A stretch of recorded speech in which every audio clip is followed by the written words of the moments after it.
बजरंगबली को जब जामवंत जी ने उनकी भूली हुई शक्तियों की याद दिलाई, तब हनुमान जी के नेत्र तेज से चमक उठे। उनके भीतर छिपी अपार शक्ति जाग चुकी थी। उन्होंने विनम्रता से जामवंत जी को प्रणाम किया और कहा, हे पूज्य जामवंत जी, आपकी कृपा से मुझे अपना स्वरूप स्मरण हो गया। अब मैं प्रभु श्रीराम के कार्य में कोई भी बाधा नहीं आने दूंगा। तभी वानर सेना में उत्साह की लहर दौड़ गई। सभी वानर हनुमान जी की ओर आशा भरी दृष्टि से देखने लगे। समुद्र की विशाल लहरें सामने थी, जो लंका के मार्ग में सबसे बड़ी बाधा बनी हुई थी।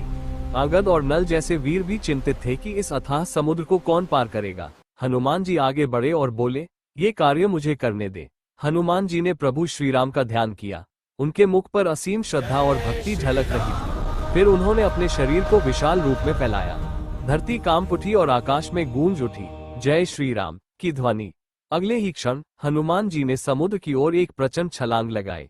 जब वे आकाश में उड़ रहे थे, तब देवताओं ने पुष्प वर्षा की। मार्ग में उन्हें मैनाक पर्वत ने विश्राम का प्रस्ताव दिया, लेकिन हनुमान जी ने विनम्रता से मना कर दिया और बोले, जब तक प्रभु का कार्य पूर्ण न हो तब तक विश्राम नहीं। आगे चलकर सुरसा ने उनकी परीक्षा ली, जिसे हनुमान जी ने बुद्धि और विनम्रता से पार किया। अंततः हनुमान जी लंका पहुंचे। उन्होंने लंका की भव्यता और रावण की शक्ति को देखा, पर उनके मन में कोई भय नहीं था। उनके हृदय में केवल एक ही संकल्प था, माता सीता को खोजकर प्रभु श्रीराम को उनका संदेश देना। इसी दृढ़ निश्चय के साथ हनुमान जी अशोक वाटिका की ओर बढ़ गए।